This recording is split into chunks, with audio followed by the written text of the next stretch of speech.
तकदीर का खेल। कहानी अच्छी लगे तो प्लीज लाइक कीजिएगा और चैनल पर नए हैं तो प्लीज सब्सक्राइब कीजिएगा। दोस्तों, बहुत समय पहले की बात है। एक शहर में मनसुख लाल नाम का एक बहुत ही अमीर और ईमानदार व्यापारी रहता था। वो कीमती रत्नों यानी कि जवाहरातों का कारोबार करता था। उसकी गिनती शहर के सबसे सफल और भरोसेमंद व्यापारियों में होती थी। मनसुख लाल के दो बेटे थे, रामलाल और श्यामलाल। दोस्तों, दोनों ही बचपन से ही पिता के कारोबार को देखते देखते बड़े हुए थे, लेकिन दोनों के स्वभाव एक दूसरे से बिल्कुल अलग थे। दोस्तों, रामलाल बड़ा बेटा बहुत घमंडी था। उसे अपनी दौलत, रुतबा और नाम पर बड़ा घमंड था। दोस्तों, उसे लगता था कि पैसे से दुनिया की हर चीज खरीदी जा सकती है। वहीं दूसरी ओर श्यामलाल एक शांत, एक समझदार और एक ईमानदार इंसान था। उसे अपने पिता की तरह सच्चाई और मेहनत पर पूरा भरोसा था। मनसुख लाल अपने दोनों बेटों से बहुत प्यार करता था। दोस्तों, उम्र बढ़ने के साथ उसने कारोबार की जिम्मेदारी अब अपने दोनों बेटों को सौंपनी शुरू कर दी। कुछ साल बाद मनसुख लाल का देहांत हो गया। अब पूरा व्यापार दोनों बेटों के हाथों में आ गया। दोस्तों, शुरुआत में तो सब कुछ ठीक चला, लेकिन दोनों भाई मिलकर काम करते रहे। परंतु धीरे धीरे रामलाल का असली चेहरा अब सामने आने लगा। दोस्तों, उसने कारोबार में बेईमानी और धोखाधड़ी शुरू कर दी। वो असली रत्नों की जगह नकली रत्न बनाने और बेचने लगा ताकि जल्दी से जल्दी ज्यादा पैसा कमाया जा सके। श्यामलाल ने जब ये सब देखा तो उसे बहुत दुख हुआ। उसने अपने भाई को समझाने की कोशिश की। दोस्तों, उसने अपने भाई से कहा, भाई ये रास्ता गलत है। थोड़ा कम मुनाफे में भी अगर हम सच्चाई से काम करेंगे तो हमारी इज्जत बनी रहेगी। लेकिन रामलाल ने उसकी एक न सुनी। उसने कहा, दोस्तों, तू हमेशा अपना ये उपदेश देता है, दुनिया चालाक लोगों की है, शरीफों की नहीं। तू अपना ज्ञान अपने पास रख। श्यामलाल ने देखा कि अब उसका भाई पूरी तरह से लालच में डूब चुका है। उसने भी मन में ही मन तय कर लिया कि अब वो अलग होकर अपना रास्ता खुद बनाएगा।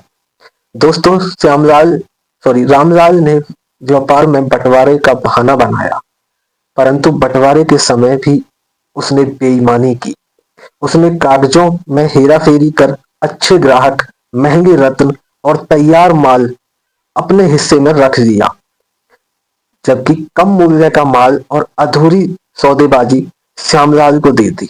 श्यामलाल ने काफी विरोध किया, लेकिन वो फिर मान गया।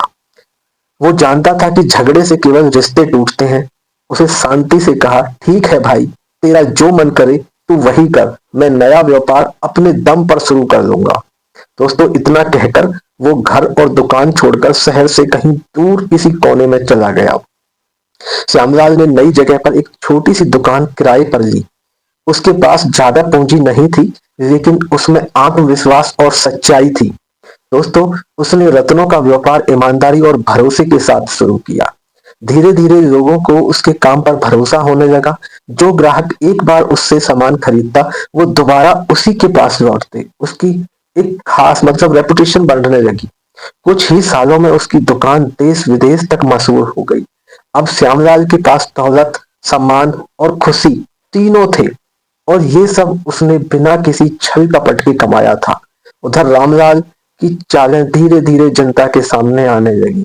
जो ग्राहक उसके पास से नकली रत्न खरीदते, उन्हें जब सच्चाई का पता चलता तो उन्होंने उसकी शिकायत भी की।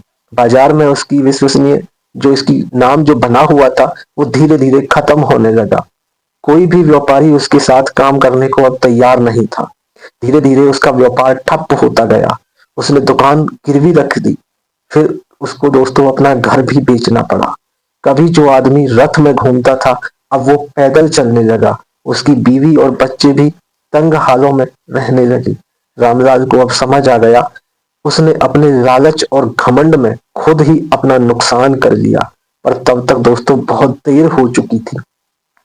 उसके पास अब न ज्यादा पैसा बचा था, न सम्मान, न किसी तरह की खुशी। दोस्तों, फिर एक दिन किसी ने श्यामलाल को खबर दी कि उसका बड़ा भाई रामलाल अब बिल्कुल गरीब हो चुका है और सड़क पर रहने को मजबूर है।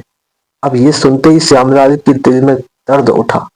उसने बिना सोचे समझे अपने नौकरों से कहा, गाड़ियां तैयार करो, मुझे अभी अपने भाई के पास जाना है। दोस्तों, वो भागा भागा अपने भाई के पास पहुंचा।